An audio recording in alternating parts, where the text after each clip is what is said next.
Alright mga kalesra, dito na tayo sa ating mga tagging, kompleto na. Ayan no, ito yung galing sa panel no, ito yung mga flexible.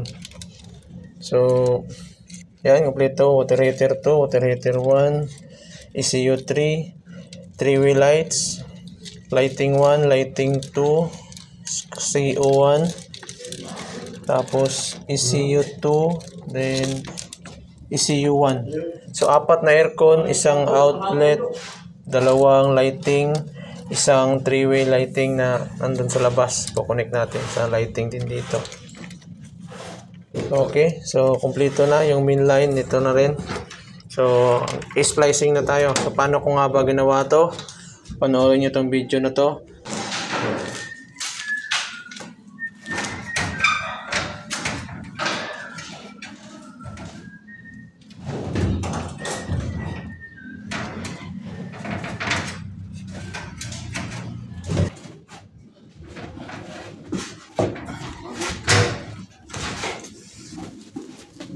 Alright mga kalesra, dito na tayo sa ating mga tagging, kompleto na.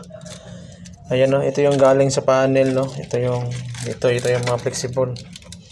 So yan, kompleto, water heater 2, water heater 1, ECU 3, 3-way lights, lighting 1, lighting 2, CO1, tapos ECU 2, then ECU 1. So, 4 na aircon, isang outlet, 2 lighting, isang 3-way lighting na nandun sa labas. Kukonek natin sa lighting din dito. Okay, so kompleto na yung main line. Ito na rin.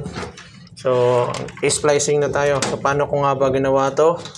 Panoorin nyo itong video na to hanggang sa matapos itong video na to. Tara, puntaan natin sa baba.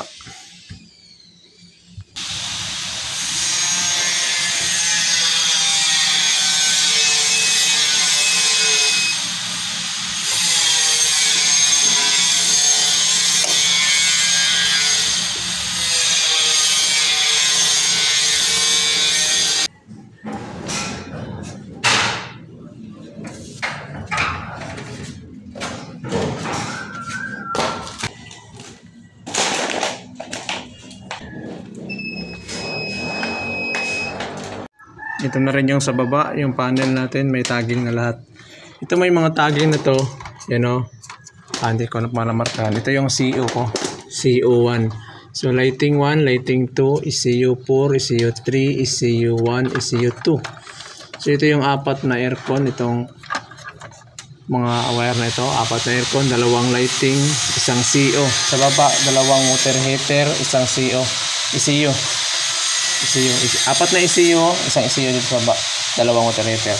So itong lahat ng itong 2 water heater, 4 na CU, 2 lighting, isang CO. Papasok yan doon sa ating full box doon sa itaas, yung pinakita ko sa video kanina. Ito lang yung naiba. Itong aircon na to ay nandun yan sa entertainment room. Ito namang walang marking, itong blue, ilaw to dito. Ilaw to dito. So hindi na pumasok sa full box. Ito ay CO dito. Hindi na rin pumasok sa full box. So, nandito lang kasi ito sa taas eh. Andiyan no, yung kulay na yan. Junction box. So, hindi na ito pumasok sa full box kaya hindi ko na nilagyan ng mga tagging. So, alam na natin kung ano to. Yung pula ko, CO, yung blue ko is lighting. So, kompleto na to. Fix ko na lang to lahat. Ayusin na lang natin yung ating mga PVC piping dito at wiring.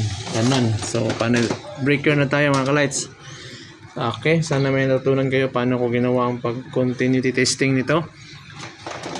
Ginawa ko dito, ganun lang. Short dito, titesterin sa taas. Pagdating ko sa taas, mag-short naman ako, tester naman dito sa baba. So, vice versa yung pag-tester ko para mabilisan. Hindi sayang yung pagod pag akyat baba natin. So, mga ka-lights, okay na siya. Tapos na sa tagging. So yan o boss, ang electrical tape.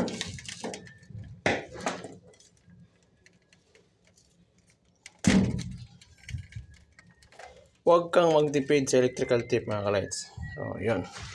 Safety purposes. Yung ground natin.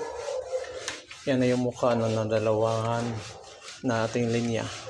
Line 1, line 2. Yung ground niya. Mga branches lahat. Hindi pa kasama doon na banda at doon banda. So mga ka-lights, maraming salamat sa panonood ng ating mga video. Sana'y makapag-follow, subscribe kayo, like and share sa ating mga video ang tinuturo. Sana'y maraming mga baguhan ang matututo sa ating mga tinuturo mga ka-lights. Okay, tapos na dyan. Tara.